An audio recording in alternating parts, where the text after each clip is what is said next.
पिछली वीडियो में हमने जाना आदि मानव के काल के बारे में। अब हम आगे बात करेंगे कि आदि मानव ने किन किन चीज़ों का आविष्कार किया और आज उन्हीं आविष्कार से हम किस तरह फ़ायदा उठाते हैं, और हम आगे भी इन्हीं सब विषयों में बात करते रहेंगे। अगर हमें अमीर बनना है तो हमें पुराने और अपने बीते हुए काल के बारे में बहुत ही ज़रूरी बातें हैं जो जाननी ज़रूरी हैं। जब तक हम अपने बीते हुए काल के बारे में बातें नहीं जानेंगे तब तक हम कभी भी ये तय नहीं कर सकते कि हमारा भविष्य कैसा होगा। इसलिए सबसे पहले ज़रूरी है कि हम अपने बीते हुए काल के बारे में जानें और जानें कि आदि मानव ने हमें कैसे सब कुछ सिखाया। बिजनेस करना, आग की खोज, मसाल की खोज, कोयले की खोज, मांस की खोज, खाने पीने की खोज, अनाज उगाने की, अनाज पैदा करने की, कहाँ से हमने ये सीखा। तो हमने आज जो भी सीखा है वो आदि मानव से ही सीखा है, ना कि हमने विकसित होकर ये सब चीज़ें करनी शुरू की हैं। आदि मानव का काल ऐसा था कि वो बहुत ही ज़्यादा संघर्षशील था। आदि मानव के पास न रहने के लिए घर था, न खाने के लिए कोई खाना हुआ करता था। आदि मानव जब दुनिया में आए थे तो दुनिया में उनके आने से पहले ही हमारे पृथ्वी यानी ब्रह्मांड का निर्माण हो चुका था। और पृथ्वी यानी ब्रह्मांड का निर्माण इसीलिए हुआ था कि एक दिन आदि मानव आएंगे। आदि मानव से तात्पर्य यह है कि धीरे धीरे चल के फिर हम मानव बने हैं। आदि मानव जब आए तो उनके लिए यहाँ सारी फैसिलिटी दी गई थी, जैसे कि झाड़, झरने, पेड़ पौधे, पानी का सोर्स, खाने के लिए। पर उनके पास ऐसा कोई भी हथियार या बल नहीं हुआ करता था जिससे कि वो शिकार करके खाना पीना खा सके। उन्हें तो ये भी नहीं पता था कि खाना होता क्या है और पीना होता क्या है।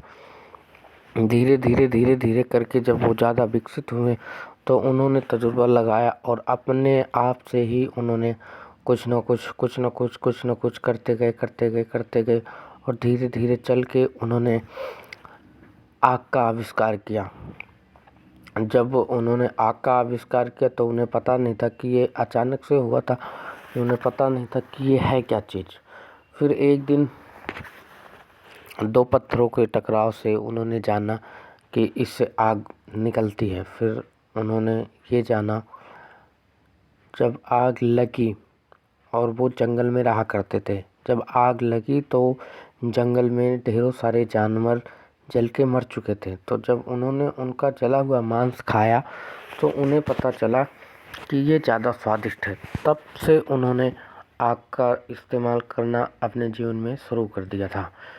अब आग का इस्तेमाल करना उन्होंने अपने जीवन में खाली खाना बनाने के लिए ही नहीं किया था, बल्कि ठंड से बचने के लिए भी करते थे। आग जलाकर वो उजाला भी किया करते थे। और आज उन्हीं सब से आज हम कितना फ़ायदा उठा रहे हैं। अगर मान लो हमारे जीवन में आग ना होता तो आज शायद हमारी जो ये भविष्य है, आज भविष्य हमारा ऐसा ना होता। आग से ही हमने पता नहीं कितने सारी चीज़ों का निर्माण किया है। अगर आग ना होता तो हमारे घरों में शायद खाना आग से ना बनता। और आज हम अपने घरों में कितनी सारी चीज़ें आग से इस्तेमाल करते हैं। कभी भी हमारे घरों में उजाला ना होता, आज हम बिजली का इस्तेमाल आग से ही करते हैं। बिजली बनाने का इस्तेमाल आग से ही होता है। हमारे घरों में जो ढेरों सारी सजावट की चीज़ें होती हैं, जो कांच की चीज़ें होती हैं, वो आग से ही पिघलाई जाती हैं। आग से पिघला कर फिर उन्हें नया शेप दिया जाता है। हमारे घरों में सरिया, सीमेंट वगैरह वगैरह बहुत सारी चीज़ें आती हैं जो कि आग से बनी हुई होती हैं। अगर आग ना होता तो हमारे जीवन में आज अंधेरा ही होता, उजाला